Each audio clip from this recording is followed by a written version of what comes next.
Kia ora. So, you're thinking about moving to New Zealand. It's an amazing dream for so many skilled people around the globe.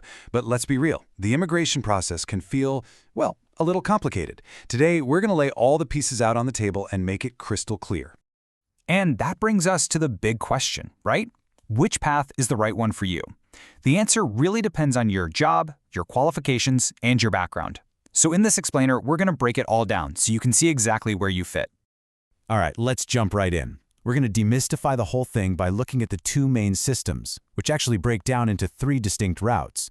You've got the fast-track green list for jobs that are in really high demand, and then you've got the flexible points-based system for everybody else. Let's get to it. But hang on, before we dive into the differences between the paths, we've got to cover the basics. No matter which route you're aiming for, there are some fundamental requirements that everyone has to meet. Think of these as your ticket to even get in the game. Okay, so what are they? First up, you have to be 55 or younger. And, crucially, you need a job offer from an accredited New Zealand employer. Then, on top of that, you also have to meet the standard health and character requirements and be able to prove your English language skills. These are basically the non-negotiables for any application. All right, let's talk about that first big pathway, the green list. You can basically think of this as New Zealand's express lane to residence. If you happen to have a job that New Zealand is desperate for, this is definitely the route you're going to want to know about. So, what is this green list? Well, it's pretty much what it sounds like, a specific list of jobs that are in critically short supply. But here's the most important part. The list is actually split into two different tiers, and which tier your job falls into completely changes how you apply for residence. These two tiers are two totally different journeys. Tier 1 is what's called the straight-to-residences path. If your job's on that list, you can apply for residence right away, even if you're still overseas. But Tier 2 is the work-to-residence path. For those jobs, you have to come to New Zealand and work for a bit before you can apply to stay permanently. So for that Tier 2 work-to-residence path, how long do you have to be working? This is the magic number you need to remember. You've got to work for 24 months. That's 2 years in your specific role here in New Zealand. Once you've done that, you become eligible to apply for your resident visa. Okay, so what if your job isn't on the green list? Don't worry, that's what the second major pathway is for. It's called the skilled migrant category, and it's a super flexible system based on points. For this path, everything, and I mean everything, comes down to a single number: 6.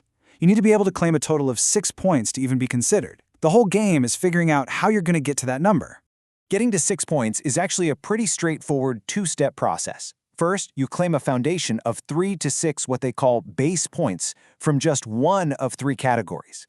And then, if you're not quite at 6 yet, you can top up your total with points from your skilled work experience here in New Zealand. So those base points, your foundation, can come from one of 3 places. You just pick the one that gives you the most points. It could be your university degree, a specific New Zealand occupational registration, or your salary. Let's look at the two most common ones: qualifications and income. Okay, taking a look at qualifications, you can see how it works. The higher your degree, the more points you get. A bachelor's degree will get you 3 points. A master's degree bumps that up to 5. And hey, if you've got a PhD, that's 6 points right there. Boom, you've hit the target in one go. Your salary can be another really powerful way to rack up points. If your job offer pays 1.5 times the median wage, that's 3 points. If it pays double the median wage, you get 4 points. And if you're a really high earner at 3 times the median wage, that's an automatic 6 points. You're eligible based on your income alone. But what happens if your degree or your income only gets you to, say, 3, 4, or 5 points? Well, this is where your work experience here in New Zealand becomes absolutely crucial.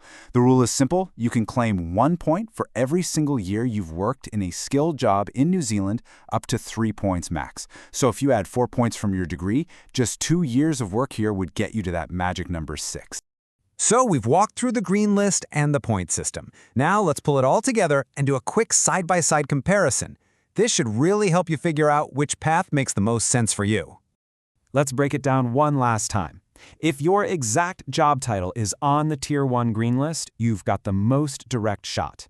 If it's on Tier 2, your main goal is getting those 24 months of local work experience.